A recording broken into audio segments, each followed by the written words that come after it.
Attention all personnel. Incoming podcast. This is MASH Matters. Another opening, another show. Here we are, MASH Matters, the podcast celebrating the greatest television show of all time.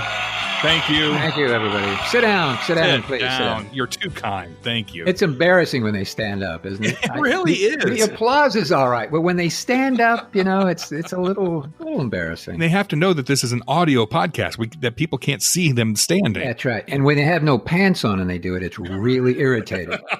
It distracts me. I don't know about you, but it distracts me. Hey, Jeff Maxwell, how are you? Hey, Ryan Patrick, I'm okay. I'm surviving, and you? I'm sure you are. I am. We're here. We're back, and we're going to make it through this. We have a very special guest in this episode, but before we get to that, I want to say a couple of things. First, hey, how about a shout out to our friends at MeTV? Yes. They wrote a little article about this little podcast here and put it out there on the interwebs, and it was kind of nice. That was a really pleasant surprise. It was really nice because it talked about that wonderful, iconic, incredibly well done scene with Gary Berghoff, Larry Linville, and Jeff Maxwell, where I shoot the bugle out of Gary's hand. Yeah. Boy, that was an incredibly fun scene to do. And these guys, MeTV, picked it up and talked about Gary. And Gary gave the interview about being on the podcast and talking about shooting the scene. And it was just a delightful look at that moment in time. It really was. So MeTV, we are fans. It's the best me on TV. I'm telling you, I love MeTV. Go out and buy MeTV. Whatever you do, get one. I don't know where you subscribe, you get it in the mark. I don't care. Just get one. That was really, really nice. I also want to make a correction from our last episode. We did our big season 4 recap. And in the episode, The Kids, I said that Colonel Potter was the one who said, "What's a nurse craddy?" And several faithful listeners, of course, came and told me how wrong I was. And that's fine because I was very, very wrong. Dean R. on Twitter said, "Ryan, thanks for reading my tweet about Quo Vadis. However, in The Kids, it's BJ at the sink, not Potter, who says, 'What's a nurse craddy?' So no continuity problem when he greets her. He could have met her briefly before." And that's true. I am going to go ahead and just blame quarantine brain. For some reason, in my mind, I could see Colonel Potter and hear Colonel Potter saying, "What's a nurse craddy?" But it's BJ. So that's my bad. Wow. Yeah. Okay. Yeah. Please, sit down. Well, quarantine brain is a real thing. We all have it, and we do forgive you. At least I do. Thank you. Hey, if this is the first time you're listening to MASH Matters, thank you for coming along for the ride. We have a very special guest with us today, and I want to read a quick question from Will McGregor. I think it was back at the end of last year. He sent us a message saying, "Hey, love the podcast. Are you going to have Jamie Farr on in 2020? That would be awesome." Oh. That would be awesome, wouldn't it? That would be a really cool thing to do. Well, ladies and gentlemen, please welcome Jamie Farr. Hi, Jeff. Hello, Ryan. Here I am. Jamie Farr, you did. We did it. We managed to accomplish all this technology and make this happen. I know, and I'm not good at that. I think I'm going to take these numbers and play them on the lottery. Have you tried that, Jeff or Ryan? No. That's a brilliant idea. Then we wouldn't have to do this darn podcast anymore. We can. Well, these podcasts are very popular. As a matter of fact, I just got a email from Alan, and he does a podcast. Mm-hmm. And I think Mike Farrell and I and Loretta and Gary, we all did it. That was probably sometime last year. And it's a very good, I think it's called Clear and Vivid. Yes. I heard it. I know Ryan heard it. It was beautiful. Yes. Everybody was great. And it brought back wonderful memories for me. Well, listen, I got to tell you something, and I mean this sincerely. You as Igor and Kelly Nakahara, Glenn Farrell and Sherry Saba and Roy Goldman and Dennis Troy and Leroy and Johnny Hamer and G.W. Bailey. I mean, you all contributed so much to that show to make it so popular. You were all part of it. I mean, it was a necessity to have all of you around, and you were all wonderful, absolutely wonderful. Well, thanks, Jamie, for being on the show, and come back anytime. Unfortunately, it's not on anymore, so it doesn't mean anything other than a compliment. But it was. I absolutely marvel at Gene Reynolds' uniqueness to cast people, and yes, and the show is so well written. It's on all over the place. Oh yeah, they have a lot of marathons, and which is a tribute to the excellence of the show. Thank goodness for those reruns. My bird has to eat seed. I got to pay for it some way.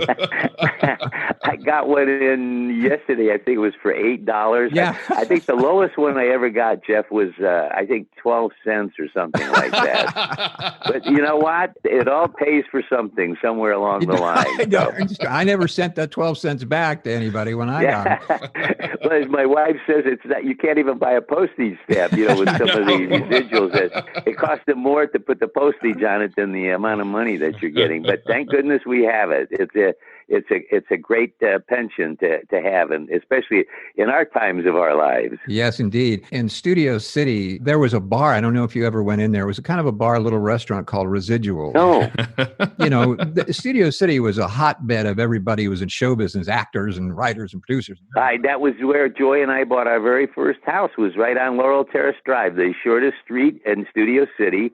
And as a matter of fact, Bill Christopher and Barbara Christopher, Bill, who played Father Mulcahy on the show, he lived right in that same area. And when my wife and I would go for a walk in the neighborhood, we'd run into Bill and Barbara. And of course, then when you cross Ventura Boulevard, it becomes Whitsett. Yeah. And they used to have that bowling alley and the little golf course. I think it was Joe Kirkwood Jr.'s golf course. Yeah. And, oh, my goodness, they had some great stores there. There was a bakery that we used to go in called Webby's Bakery. It was delicious. They had Dupars over there. Yeah, and they had Phil's Fish and Poultry. We were always in there, but it's a great area. It was a wonderful area, and I lived there for about 10 years. It was. I lived in Studio City as well. And is Art's Deli still there? Oh, absolutely. Best pastrami in the world. Yeah, oh, yeah.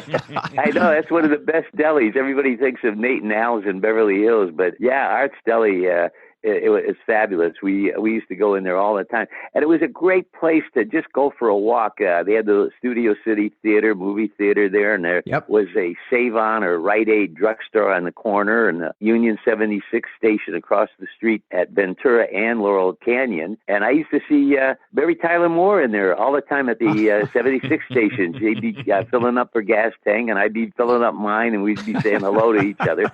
You saw everybody. I mean, it was like a premiere. Everybody lived in that area. It was so close. Was Mary Tyler Moore working there or just filling up? No. I think I was. I don't think so. No.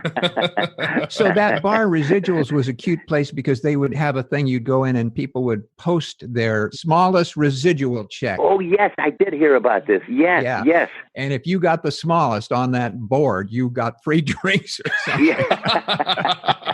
What was the smallest, Jeff? What was the smallest? I remember the smallest I saw was 2 cents. Wow. 2 cents. Yeah. I think, you know what? I might have gotten one of those. I forgot. This is like my 65th or 66th year in this business. So I did a lot of those shows, early years of many of the old TV shows. Yeah. So I'm sure that that's probably what my payment would be on any of them. Based on the salary that I got. That's probably more money than the salary I got was actually. Right. That's that Flying Nun money, right? Flying Nun. Oh, my goodness. I did so many. Matter of fact, my wife and I were just talking about that this morning, how different our business is today. We used to know all the casting directors, and you used to go in and you'd see the director and the producer and the writers, and you'd read for them. Today, everything's done with computers and somebody with a video camera. You don't even see anybody when you walk in. Yeah. We see all of our actors' friends that were out of work, and somebody came in that usually was hot. You go, okay, I know he got the part or she got the part. Yeah. Your heart sinks. Oh, they're going to. Yeah, your heart would sink. You're absolutely right. Yeah, the audition, a friend, an actor friend called me up and he said, hey, I'm going to do this audition for this movie. I said, oh, that's exciting. Great. Good. Congratulations. Good luck. And he said, yeah, they want me to video the scene on my phone and email it to them. Yeah, can you believe that? Wow. I know. Really? I know. I was fortunate enough, even at this point in my life, actually, Jeff, I'm the patriarch now of what's left of our people. Bill Christopher was the oldest after Harry Morgan had passed on. Yeah. So I'm the one now. I'm 85. I'll be 86 in July. Wow. And so you think about all these things and the computers that they have. I got lucky enough to get a part on the Cool Kids at Fox. Yeah. Mm-hmm. But at least they had the casting director there, and they had other people that were in the room when you went in. Mm-hmm. And they had some big names that were up for parts. Stephanie Powers and that. But it was like like the old days when you go in and you actually see people in the room and not have just some young person with a video camera auditioning you. Yeah, true. Well, that must have been refreshing, actually. It was. You actually have somebody in there, and somebody you could talk to, and if you mention a name, they know who you were talking about. But today these kids, a lot of them don't even know. That's one of my favorite lines was from House Calls when Walter Matthau says to Ann Jackson, "You know why I like you? I don't have to explain Ronald Coleman." That's the thing. You talk to somebody, you mention a name, they don't know who you're talking about. They have no idea. Yeah. I think I'm one of those names. So do me a favor. Don't mention me. I'm not going to mention you. You never come up anywhere. I went to a school to talk about, being on television and stuff like that, to a drama class. There were 60 kids in this group, and they all wanted to be in show business at one point or another in their high school life. And I said, well, so how many of you seen MASH? One person out of 60 raised their hand. I almost passed out. I thought, well, what am I doing here? I have to explain the entire show.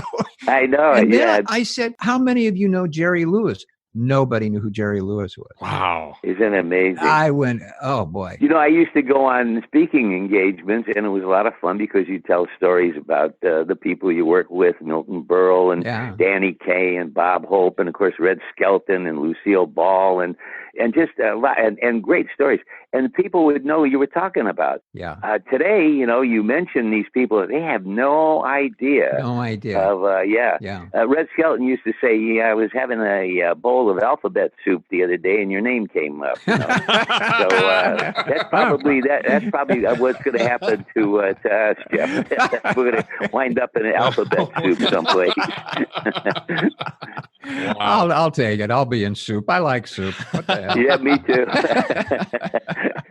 Have you talked to, you've been in touch with everybody the same as we all have, especially when there's some news going around with some of our cast members and that. And have you been in touch with any of the others lately? We have. Yes, I have indeed. And everybody seems to be doing well. And I have to say, this is kind of a shock to me because I know we've communicated via email a little bit, but this is the first time, I believe, unless you can prove me wrong, but this is the first time since 1983 that I have spoken to you personally. You're probably right. Yeah, I know I told that to my wife the other day. I said, Joy, this is the first time since 1983 that I've spoken to you, to my wife. Actually, I rarely get a word in anyway, so it's okay. Right, yeah. No, I know. We had such a wonderful time, and as I said, the contributions that you all made were just absolutely wonderful, and people look forward to it. All of you. I mean, you were just. Actually, the show, you were just the same as all the rest of the other cast members that, had the name above the title. You certainly, or during or after the title, wherever it was. Right. Mm-hmm. You were all just great.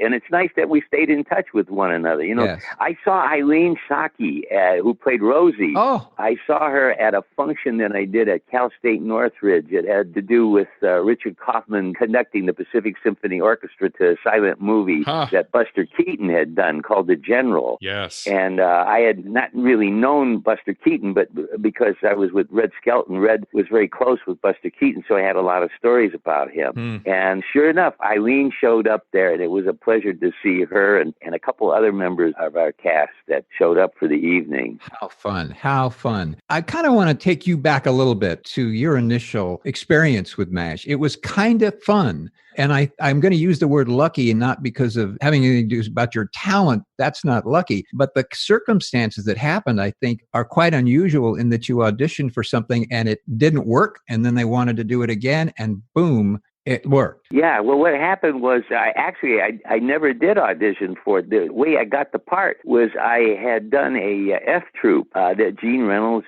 was directing, and I played a stand-up comic Indian for the Hakawi tribe. They were going to have a big party, and they gave me all of the Henny Youngman and Milton Berle one-liner jokes, but they transferred them to Indian things. Like my wife was so neat, that she even made the wigwam when I was still in it, and that kind of stuff.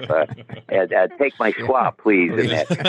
And Gene directed it, and he would write down the name of the actor that he saw that he kind of liked. Yeah. So, my career was kind of up and down at so many different times. My career actually took off very, very well when I started in the business, but then I got drafted by the real U.S. Army and wound up in Korea and Japan. And then when I came back, after I had served my couple years, I couldn't get started again. I'd be a hit and miss and that. So I was doing something else at the time, and Gene just remembered me from that F Troop that I had done and called me in for this role on the series MASH. I hadn't seen the movie. I had heard it was a big hit, and I was just happy to get it. I mean, it was like, I think I got $250 for the day, and that was going to pay for our rent and some groceries, and I had no idea what the part was. They didn't even tell me until I got there. Oh, my goodness. Wow. They didn't even show me the costume until I got there, which was that wax outfit that they had.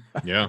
And then I think it was like 5 lines or something, but I was totally delighted. And the gentleman who was directing was E.W. Swackhammer. I remember him because I had worked for him at Screen Gems on, might have been The Flying Nun. You jokingly mentioned that. Yeah. And he had no idea what the character was about. I had no idea because there was no backstory on the person other than the person was trying to get out of the Army. Yeah. So the way he had me play it was not the way Larry Gelbart and Gene Reynolds had in mind. But hey, listen, you're a day player. You come in, you know this well enough, Jeff.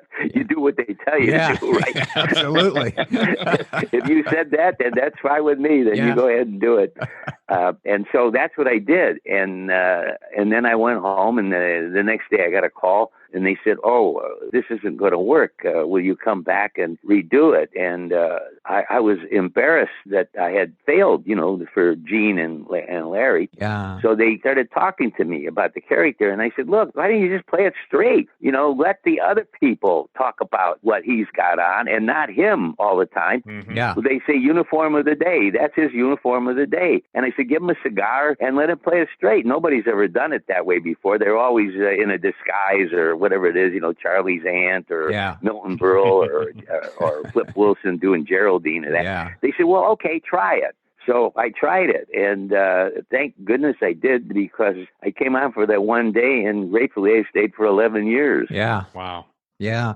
Well, when I say luck, that's certainly lucky in an actor's life, because that doesn't happen all the time. It is. You're absolutely right. It is lucky. I don't disagree with you at all. And E.W., did they fire him, or did he stay? You know what? I don't think he ever came back. I don't think he did. Swackhammer. Yeah. They used a couple directors that they like. Obviously, the ones that they like, because over the years, Charlie Dubin and High Ave are back. Yeah. And of course, Alan Alden, Burt Metcalf, and Gene. And, they were all wonderful. Then some of them, some of our cast members, even though you know this because you were on the show all the time, that this show didn't have that kind of ego that you'd be on other shows, where the actors were always on the telephone finding out where their press agent was going to get them the next job or where they were.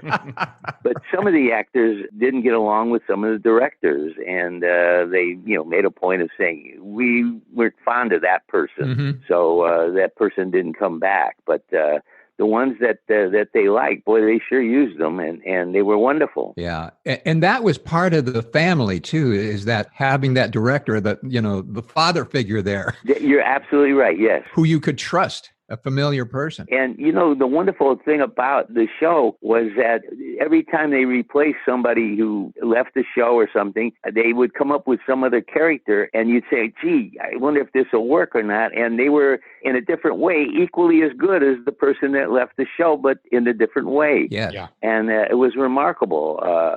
And they fit in so well. Yep. It wasn't as if, we all got worried, obviously, when you take major characters out of a successful show and you're saying, oh, gee, what are we going to do now? And it's like when, Larry Gelbart left the show, we said, oh my goodness, we felt like we were orphaned. And then, but we always got somebody that came in and kept the show together. And that was, I think, Gene and Alan and Bert and the wonderful writers that we had. Weren't they great? Incredible. And I think you have to give tribute to certainly Gene Reynolds and Larry Gelbart, who built such a foundation that allowed other writers and other actors to come in and fit so well. Because I don't think if they had built that foundation less, I don't think it would have worked. But I think they were so genius and talented at providing something for somebody to stand on. Yes, they were. Yes, indeed. We're all grateful to Gene and the respect that we have for him and the way he handled everything, his choices. Yes. He was always very, very good about everything.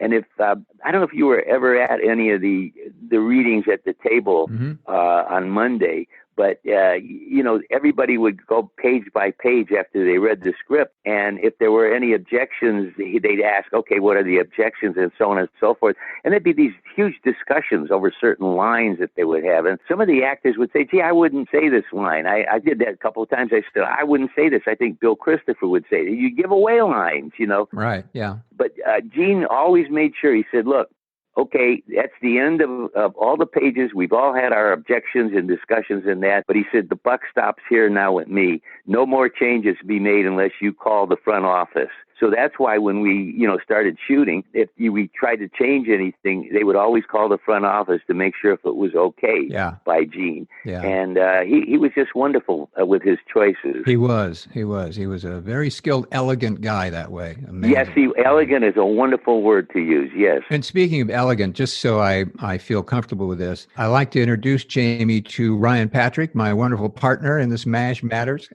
Jamie? Ryan, Jamie. Hello, Ryan. Hello, Jamie. It's great talking to you. Yeah, well, listen, it's great to be talked to. I'm tired of coming up in that alphabet soup, No, this is a real treat for me. I'm a lifelong fan of the show, and I've had the chance to see you on stage a few times as well. And now you want your money back. I know. I do, actually. Yeah. Can I get a refund? No, you came to our area in a production of The Odd Couple. Oh, my goodness. Yeah, Bill Christopher and I did that. We started that in Minneapolis at the Guthrie Theater and then took it out. That was a bus and trucker. And boy, I got to tell you something. Some of the places we played, little places and places that we had to stay because of the hotels and the food. We always got into the town after everything had closed. And God bless Barbara Christopher. She traveled with us on the bus for a while. And whenever she went out to dinner, if she got there before us, she would take all of the biscuits and bread things and that and put them in her purse so that we had something to eat when we got to the hotel room because everything was closed.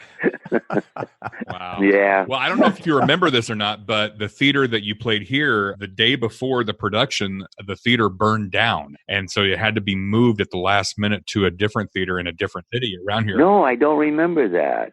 They probably wanted to stop us from doing the show, Somebody had seen the show. They said, the heck with their money back. Why don't we just burn the theaters out and they can't do it? Well, yeah. I, like many MASH fans, love Klinger, not just because of the antics in the early seasons, but also what the character became. You just did such a wonderful job with that role. Well, thank you. I really appreciate it. You know what? There's a thing out there that's called cameos. Have you heard of that lately? Yes. And the people came to me and they said, "Will you do these cameos? They go online and they pay a certain amount of money and you wish somebody a happy birthday or something, and it's like about 30 seconds of something." And I said, "Oh, sure. I'm not, doing anything like that." Well, I have to tell you, these people are so appreciative of those little cameos that you do, wishing somebody a happy birthday or get well. Or I told my wife, I said, "I'm surprised. Jeff, you and I know we took the jobs, we paid our rent with it, the money and that. We didn't realize the impact that we made on all the people that watched the show." Exactly. And how devoted they were to it and what it meant in their lives. Mm-hmm. And you should see some of the things that the people write and say and even request in the cameos to say that.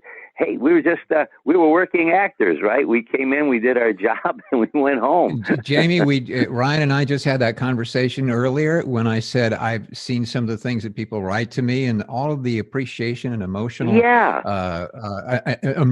from them saying this is what it meant to me in my life. I know. That's what you got me through bad periods, and you got me through this. You got me through that. Yeah. Oh my God! And like you said, this was a job to us. Yeah. Certainly, we loved it, but it was a job.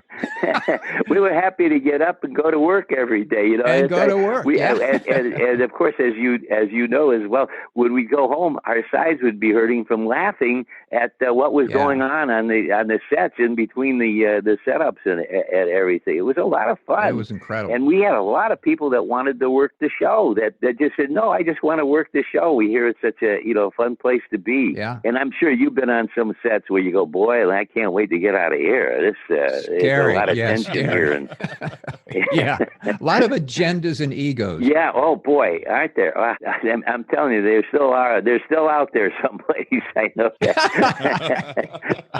I don't have to worry about that. There aren't too many phone calls for an 85-year-old man anyway now, so it doesn't matter. All those agendas and egos are now in my house, which is weird. But get through it. Well, Ryan and I started doing this because, as he said, he's a lifelong fan and an ardent fan, and it was my job.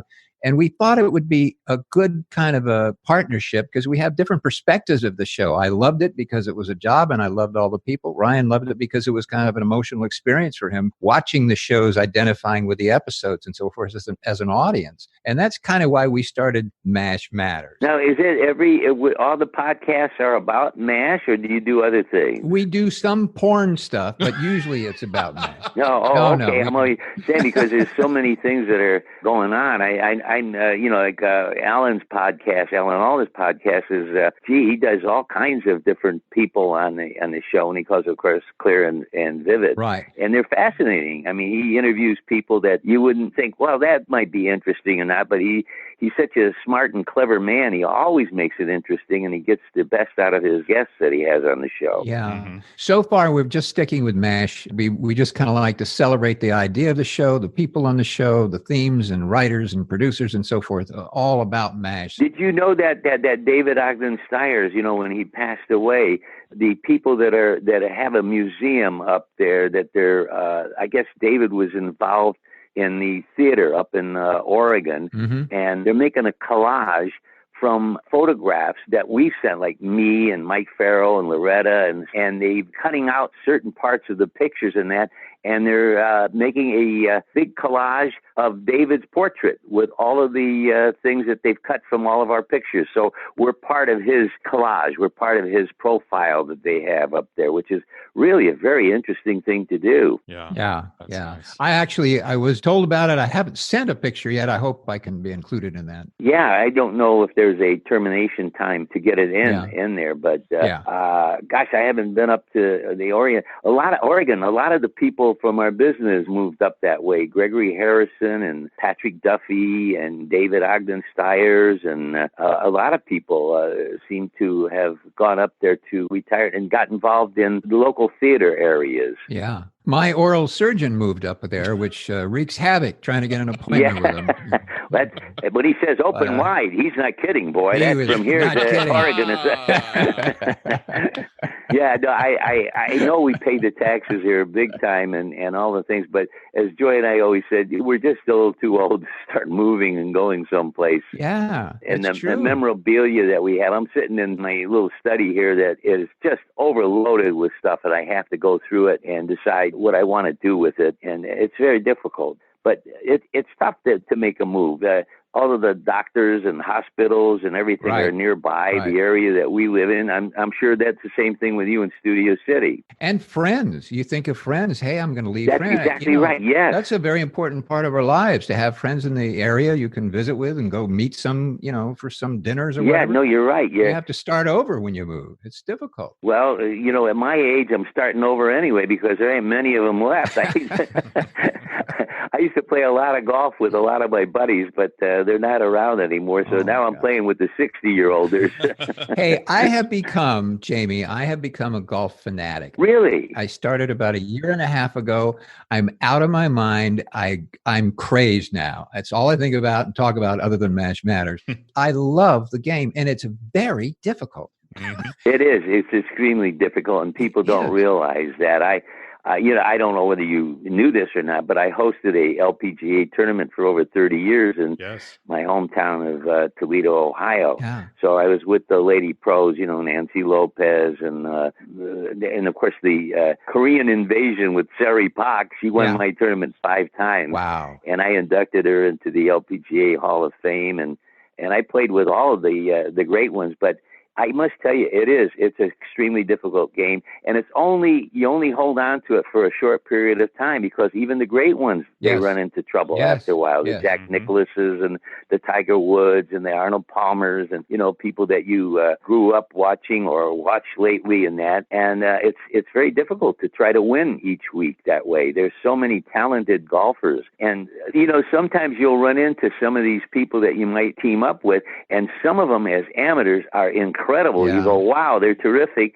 And they couldn't make the cut in the pro thing as good as they are. Yeah. That's how fantastic the pros are. Yeah. It's an amazing thing. I thoroughly enjoy it, I think.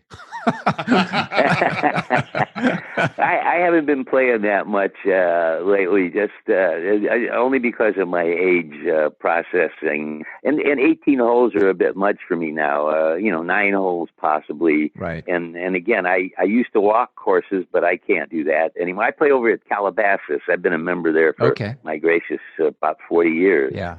And lovely people, nice. That was the old Warner Ranch, right? Okay. And a lot of movies were shot there, and actually each hole is named after a movie that was shot on the premises. Oh, really? How fun! Yeah, it is. I haven't been back there in a long time. You should see all the equipment. All the golf tournaments that I played in, the things that they give you, the tee prizes, and that. I look like a golf shop down in my garage there. It's amazing. How many sets of clubs do you have, Jeff? I have 2. I have 2 sets. I have to cover them because I swear to you, they have a rack. I have so many different shafts, graphite, boron. Yeah. I have old wooden shafts on some of the clubs I have. Do you have a special make that you like, that you use in particular? I'm just trying to figure out how to swing the thing and hit the ball. I know. We have a regular swing, but that's not the one that works in golf, right? Yeah, right. We repeat that swing. We're trying to get rid of that one that we repeat all the time. That's funny. I've gone through this so many different times now. It's amazing. Holy moly, that's fun. Well, one of the things I want you to know is that we kind of put up some information on our website asking for questions. Does anybody have any questions for Jamie Farr? And I want you to know. Does anybody say, is he still with us? Who's Jamie Farr? Give me Jamie Farr. Give me a Jamie Farr type. Who's Jamie Farr? Yeah. Oh no, you must know the place lit up, didn't it, Ryan? Oh yes. It was very bright. Yes. Oh, how nice. Oh boy, it spawned many questions. So we do have some questions. Okay. I mean, Ryan and I could talk to you for 2 hours and ask our own questions, but we wouldn't be doing our duties to everybody unless we sort of included all of our listeners. Okay, by all means. I hope I can answer them. You probably can, because you are Jamie Farr. Oh, well, yeah. See, when you get older, how you forget. I forgot. Well, we had a lot of questions about your gowns. What are your favorite gowns? Sure, right. Yeah, that's the usual. Your favorite episodes, and a lot of people are talking about Toledo and your memories of Toledo. Sure. But some of these questions I absolutely love. One of them harkens back to your time in the military. You did serve in Korea, and Barbara, she said you served in Korea with the Army and would love to know how those experiences helped you in building Klinger as a character. And then also, Will McGregor had a great question. He wanted to know, in your time in the military, did you know any Max Klinger types that would do anything to get out? There was in basic training. I took basic training at Fort Ord up here in Northern California. And there was a kind of a guy that would do, he didn't put on dresses, obviously, in that, but he did a lot of goofy things, and we were all a little suspect of him and frightened of him. I think he even jumped out of the second story of the barracks we were in. Wow. And tried to, break his leg or whatever the heck it is. But yeah, there were a couple of people that didn't want to serve or didn't want to be there. And actually, I didn't really, because the character was so bizarre and they would give me all kinds of things to do. I always just try to do it with the spirit and energy of the person believing, even as dumb as the scheme might be, he believed in it. He thought he could pull the wool over their eyes and get out. That's basically what I used. Yeah. But yeah, the actual locale, like the area that we were in when we shot up at Las Virgenes area, looked a lot like Korea. I wasn't there for the full time. I did temporary duty there. I actually opened Armed Forces Television. I was with Armed Forces Radio, and I opened Armed Forces Television in the wintertime up there. And matter of fact, we had a bunch of civilians. We had a DC-3 plane. We had a strategic air commander who was the head of our unit in Sakamachi in Japan, just outside of Tokyo. And he flew the airplane. It was like a paratrooper's airplane. There weren't any seats. They were like benches, there with the corrugated metal on it. And we had a lot of civilians in there and a couple of service people. Ours was a tri-service station. We had Marines and Navy and Air Force and Army and that. And when we flew in to open the Armed Forces Television, one of the cold waves that we used to duplicate on the series came in, and we were not allowed to take off from the Kimpo Air Base there. So we had to stay overnight, and we actually slept in luggage rack areas with our coats and boots and everything on with a little potbelly stove. And then the next day they said, okay, you can take off now. So we all got on the airplane, sat on the benches in the airplane and took off. And we're over the Sea of Japan when the engines freeze. Oh, wow. DC-3 was just 2-engine airplane, and we were losing altitude, and we were asked to abandon the plane. Oh, wow. And they started handing out parachutes to us on the airplane. Yikes. And we're looking at each other. Even the guys that were in the Air Force, they had never used a parachute or anything else. And first of all, if you jumped, you couldn't live in the water because it was below freezing. You'd get hypothermia. Oh.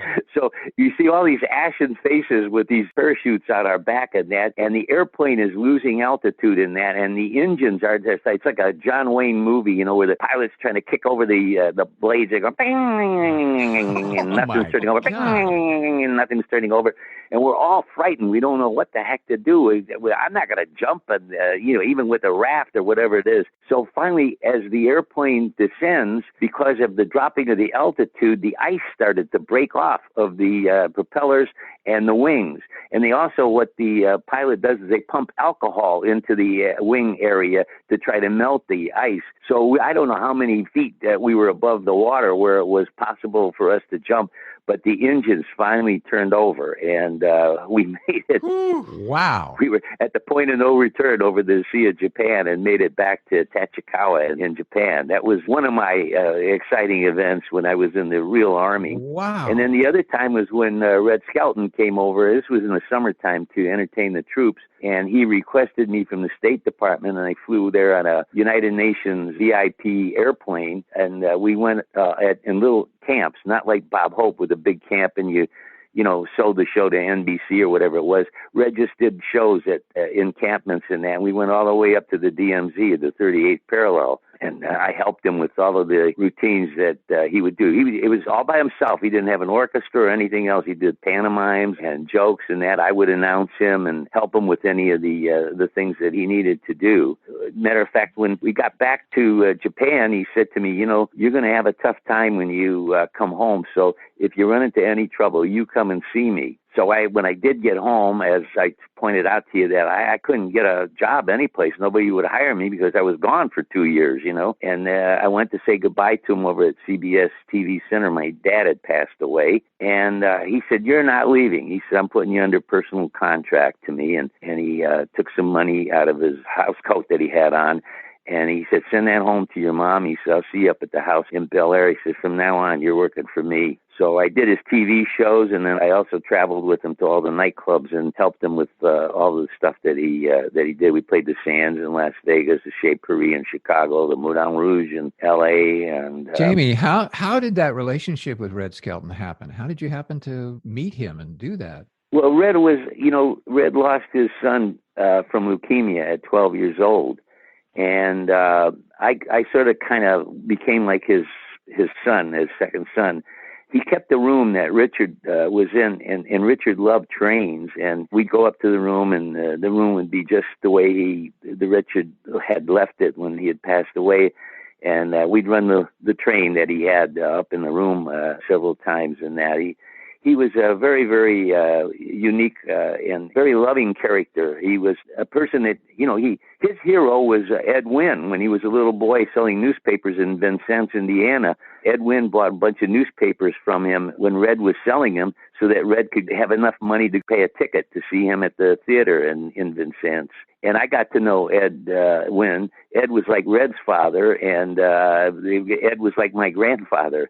I worked with Ed in a movie, and also was very good friends with him. Wow. What a great experience. Yeah. I remember going to Reno, Nevada, because Red Skelton was going to appear there, and I wanted to see him Yeah, live. I was there. I bet you I was there. You probably were. It was just him. He just came out on the stage, and I swear to God, for a solid hour, about 10 seconds after he hit the stage, everybody started laughing, and you didn't stop for a solid hour. Did he do any of the pantomimes? Do you remember the little old man watching the parade? Yes, he did. Yeah. Yeah. Well, I did all the sound effects for him. That was me. Oh, wow. How Yeah, about that? because Red didn't try. He had a sound effects guy at CBS named Ray Erlenborn, but Ray obviously is not going to leave CBS to go with him. Yeah. So Red only trusted me to go ahead and make sure that all of the pantomimes that he did, the sound effects were done. So I did that. It was called the Mackenzie machine, and I put in all those little tapes in there and knew when to put them in and when to do them with him so that he would have them involved in the pantomime. Wow. Yeah, I remember playing Reno. Yeah. Yeah, he was just a terrific guy, and I owe a lot to him as I owe Gene Reynolds a lot. Yeah. Well, what a wonderful relationship you had. And if anybody doesn't know who Red Skelton is, just Google him. Oh, my, yes.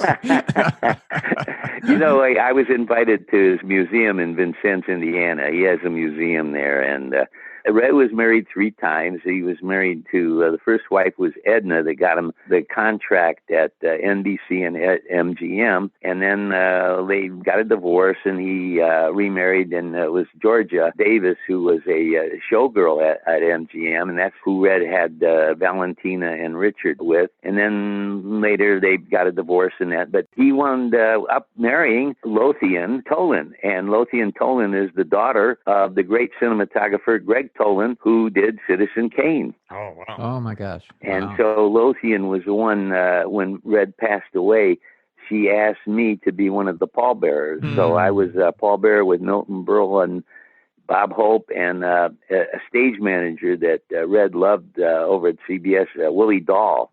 And so we were the 4 pallbearers. He's buried at the Glendale Forest Lawn, I think, in a crypt there where Jack Benny and George Burns are. Wow.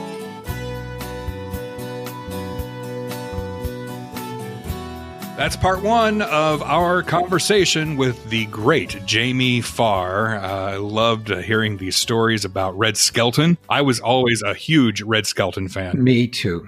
He actually came here to our town back when I was a child, and at the time, I didn't have the ability to go buy a ticket and go to a show when I'm 7 or 8 years old. But a friend of mine, he was his driver for the day. His name is Bruce, and I remember Bruce telling a story about picking him up at the airport, Red Skelton, and Bruce said, "Where would you like to go? You want to go to the hotel? Do you want to go to the theater? Where do you want to go? Do you want to go get some rest?" And Red Skelton said, "I want to go to Walmart." And the reason is because Red Skelton loved people. He loved being around people, and he wanted to go where the people were, and the people were at Walmart. And so he took him to Walmart, and he said he walked through Walmart and just watched him greet everybody in the store and talk with them and sign autographs and just joke with them and be Red Skelton. I mean, isn't that amazing? I love that. Yeah, it is amazing. He was an amazing human being. And, I saw him in a club in Reno, Nevada, and he walked out on stage and started making people laugh. And 60 minutes later, they stopped when he walked off stage. Nobody you could stop laughing from the moment he stepped out on that stage. It was an amazing performer, as is Jamie Farr. Yes. Jamie Farr has performance and entertainment and humor in his DNA. Mm-hmm. Some people can go to acting school, and I know he did, but acting school can just kind of help brush you up. But if you don't have that in your DNA and all that energy, look at how much energy he has. It's an amazing guy. He's an amazing guy. Yes. It was just really fun to listen to him. Really, really terrific. And you're going to love part 2. Part 2, he will talk about the evolution of Klinger. He will talk about the last days of MASH. He talks about Klinger's high heels and even his road to Broadway, too, how a guest star on MASH helped him perform on Broadway. There's also a very, very interesting story about an unorthodox way of asking for a raise that I don't recommend ever doing. Oh, yeah. Nobody should do that. I'm surprised we're actually able to speak to Jamie Farr now after listening to that story. That's true. Holy moly. You will hear that story and more in part 2 of our conversation with Jamie Farr on the next episode of MASH Matters. You can reach out to us through our website, mashmatterspodcast.com. You can find us on Twitter, Facebook, YouTube. Subscribe to us, Apple Podcast, Spotify, Stitcher Radio, all the big podcast players. And please leave us a 5-star review and write a review there on Apple Podcasts. We'll be reading some of those coming up in future episodes. By the way, you can just stop over to the house if you want as well. Bring a casserole. I like something with tuna. You can also call and leave a voicemail at 513-436-4077. Just keep that voicemail under 3 minutes in length. Or you can also just record a voice memo on your phone and email it to us. We'll take your voicemails that way as well. So, Jeff, This has been fun. It's been a great, great time. Great talking with Jamie, and really looking forward to part 2 because he was a terrific guy. He is a terrific guy, and I enjoyed that so very, very much. Thank you, Jamie. And until then, here's looking up your old address.